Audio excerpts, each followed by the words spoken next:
Howdy everyone, my name is Griffin Furlong. I'm a professional engineer in the state of Florida, and in today's video we are going to walk through a Q&A. I've been taking questions from college students from TikTok, YouTube, and email. And today's question is from Charlie from Minnesota, and I get this question a lot. So Charlie asks, "Hey Griffin, what can I do to be a better intern and how to ensure that I'm able to land a job?" That is one of the most popular questions I get. To give a little bit about my background, I had 4 internships when I was in college. I interned for a company called Burns & McDonnell when I was a freshman, and then I interned for Kimley Horn & Associates for the next 3 years, so between sophomore year to senior year. The reason why I wanted to make this video is because I failed a lot as an intern, and I want to share my experience so that you don't make those same mistakes. However, what I will say is all of those little mistakes ended up making me who I am today. So honestly, don't be scared to fail, and it's okay if you make mistakes. It will just make you better in the end and will make you a better engineer at the end of it all. And I'm just gonna go in no order of importance. I'm just gonna keep going down the list. So number one, the one thing that I always start out with to be a better intern is if you're working with a supervisor or someone at a higher rank than you, I would say anytime that you go into a meeting or go into the office, or if anytime they call you over, just always bring something to write with, maybe like a notebook, pen and pad, maybe if you have an iPad. It's always a must. I can't tell you how many times when I was an intern, like sophomore year in college, I really didn't ever go to the supervisor with my pen and my pad, and he would always tell me that, he expects me to bring out the pen and the pad because we go over a lot of different material. The reason why this is important is because it shows that you're interested, and it shows that you care and that you want to remember the tasks that you're doing. Plus, it's just gonna save you a lot of time, because the last thing you wanna do is go back to your desk and not even know where to begin or where to start, or even note taking is just really for your organization as well. Number 2, and this one's easier said than done, but do not be afraid to ask questions. So civil engineering, there's a huge learning curve, and when I was an intern in land development, there's a lot of acronyms that get thrown out all the time, like SwiftMud, FDP, probably name a few more, but there's all these acronyms, right? When I was an intern, I didn't really know what any of those meant, and the mistake that I made was that I waited too long to ask what these acronyms meant. I wasn't really able to connect all of the dots. I had a low amount of confidence, and I was an introvert, so I failed to ask those simple questions, and it ended up biting me in the butt, because the boss would get on me a week later about why I'm unsure about certain things, and that's because I didn't ask the question. So long story short, when things are being said and things are being thrown around and it seems like a lot and that you don't even know anything, you're not really expected to know everything. So at that point in time, you have to raise your hand. I promise that it will help you in the longer term, and it will help you create value in your understanding of the projects that you're working on, terminology. You have to ask questions. Moving on to number 3, when you're an intern, you want to have this sense of confidence, and you want to come in there with some sort of form like you got it figured out. But there's also an extent of that. There's a limit. Avoid thinking that you know everything, and definitely don't talk over your upper management or supervisor. I've seen it happen a lot throughout the years, and really all that kind of comes across as is just overly confident, especially if you're just an intern and you've never even had internship experience. It's not really a good look. There is value in having confidence,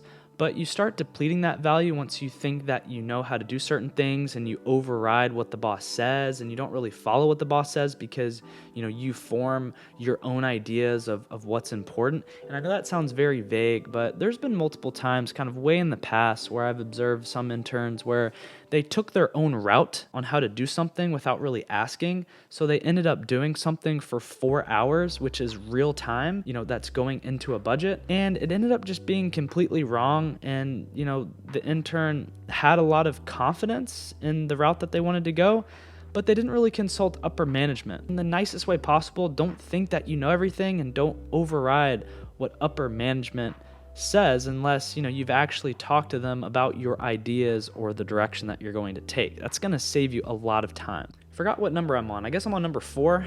Number 4, when you're an intern, you're probably not going to have many responsibilities, but it's at least important that you organize your own action item list and you develop an approach for the day, especially if the project manager is very busy, which it's most likely going to happen that your project manager is going to be busy, or your director. So what I'll say for that is each day when you and your supervisor are coordinating on your action items that they need you to do, in the day or week, it's really important to keep some sort of Word doc, Google Doc, OneNote. Maybe you got like an iPad and you have some sort of program that helps keep you track of action items. It's really important that you're keeping track of items. It will only make you a better entry level, and it will only make you a better project manager too in the long run. Me as a project manager, I'm always keeping a list of things that I need to do. That way nothing ever gets dropped off the table.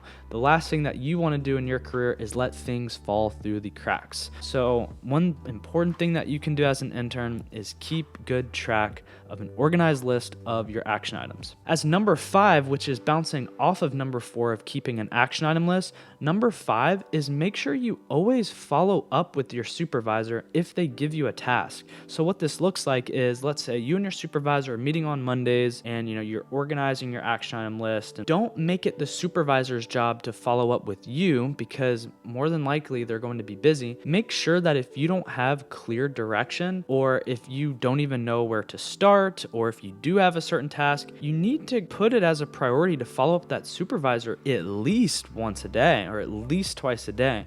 You all need to develop together a system where you all are following up with each other, especially if you're doing really important tasks, especially if you're doing any sort of construction plans or reports and there's expectations on deadlines. You got to get over the fear of going up to your boss and just asking for help. Got to get over the fear of, building some sort of approach with your supervisor. Now, the best piece of advice that I can ever give to an entry level and an intern is I really like when an intern or entry level develops an approach for the day, almost develops their list of what they think that they need to do. I think that really helps me because, when they come to me, I can tell them or direct them if that list makes sense, and I can help them know what's critical path and what's the most important. The opposite of what that looks like is just an intern or entry level that just kind of comes to you and has no idea what to do, just ask for help, versus developing an approach for the day and for the week. And it's understood.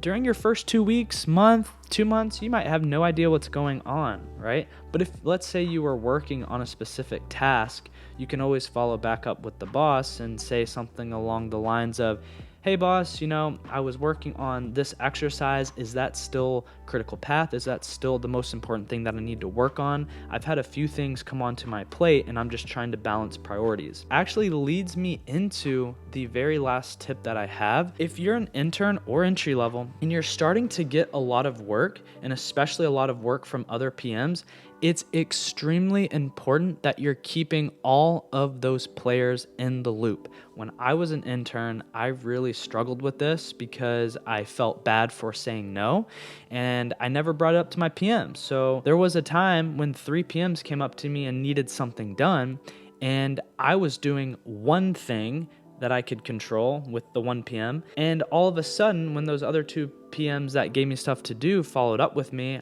I didn't have anything to give to them. I did not complete the exercise, and that looked really bad on my end because it was supposed to be my job to communicate with all 3 PMs that I have an important task that I need to do for each of them.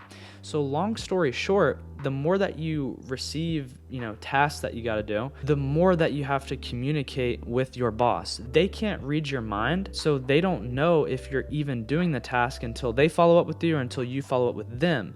But if you already have that gut feeling that you're overloaded or not going to complete something, it's actually on you to follow up with your project manager. So I hope that helps. That this was one of the longer Q&As, but I think it's really important. I could probably come up with way more, and I'll probably do a part 2 of this Q&A for internships because I think all of this information is really valuable. I've already been through internships before. I've supervised interns, so I know exactly what it takes to get a job after college, and I know exactly what failure looks like, mistakes look like, and all I want to do is be able to help you guys land that job. So that's all I have for today. I will see you guys in the next video. Peace.